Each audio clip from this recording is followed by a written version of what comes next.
For more than 2 decades, those recognized as Black Engineers of the Year have perpetuated the Black continuum by serving their country and communities, by paving the way for others to follow, by succeeding in government and business, and by advancing technologies. Our 2007 Black Engineer of the Year epitomizes the standards set by those who came before. Serving our country and community. He made possible a vision that I didn't think would happen for years at Trinity, through his making us aware of a partnership with IBM and Trinity Catholic High School, and contributing also to it. When you ask him to come help at Georgia Tech, recruit minorities to Georgia Tech, he'll just tell, he'll say something like, when do you want me there? It's not one of these things where you've got to struggle to get right here. He'll say, when should I be there? I'll do everything I can to be there. Found a unique way to combine basketball and family in some of the charities he sponsors. As he goes after and he uses the allure of basketball to reach those underprivileged youth who are focused on basketball themselves, and he'll offer basketball scholarships or basketball trinkets or anything related to basketball, as long as they keep their scores high, the academic scores in school high. A lot of the students there too, he knows them, he cares about them. I know for a fact that he helps them in their studies.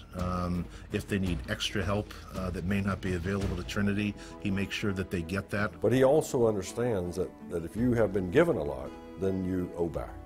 And so he's always thinking about giving back. Paving the way for others. Personally, has helped me in a number of occasions. Actually, Rod has helped me to grow as a person, and he continues to help me grow as a person, and with that development, I believe it has a positive impact upon my career. He's also helped a number of us in terms of sponsorship, actually selecting us for key jobs and aggressively pursuing that to make sure we do get these key jobs and that we're successful in these roles. Because nothing breeds success like success itself. He has advised me on job selections when moving from job to job, which may be a better job, which may not. He has steered me, guided me, and counseled me when I have made wrong moves or bad decisions to kind of get me back on track or recover, if you will. I believe he's a very effective leader. He's caring. He spends a lot of time mentoring people throughout IBM as well as in the community. You know, he mentors a lot of people. I think the last count was there are 40 Black technical professionals that Rod has taken a personal interest in and helping them advance their careers. Rod has been truly dedicated throughout my entire career as far as a mentor is concerned. I have a young Black extreme blue engineer in my organization who knows Rod, watches Rod, follows Rod, and is very much inspired. He's young in his career, #1 graduate from his class at West Point, coming into IBM after a couple years of service. He finds Rod to be the leader that he wants to be like. Well, in our mentoring sessions, he's very candid, and to put it in his words, he will might not tell me what I want to hear, but he will always tell me what I need to hear. And he's someone that helps me to recognize where I can improve. He's encouraging, and he also is a very good coach. Succeeding in government and business. He is really challenged with leading what I would argue is probably the world's most complex and diverse technology development organization ever assembled.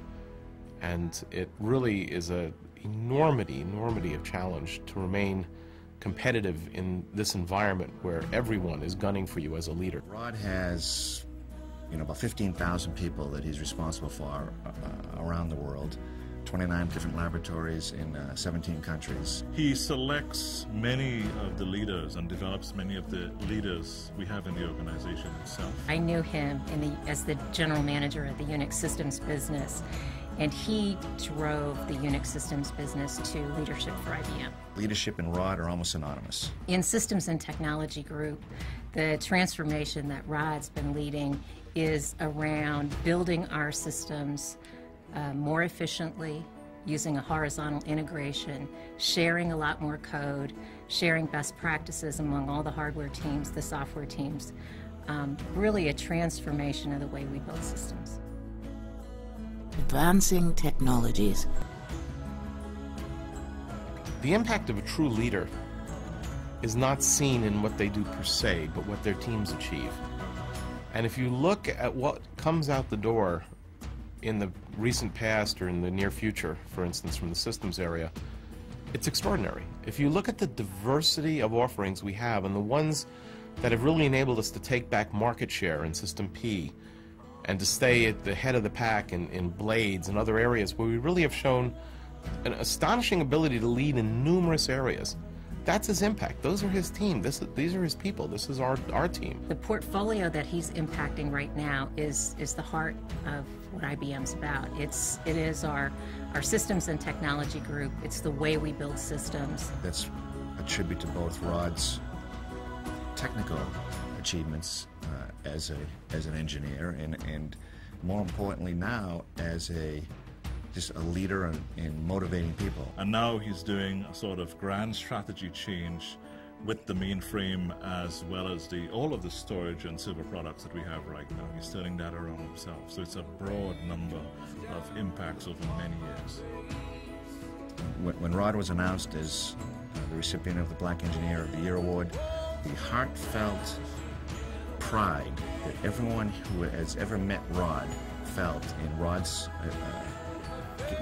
getting the privilege of winning this award was quite spectacular across the IBM company. So this is it's great for Rod, great for IBM, and it's great for the organization to recognize that talent.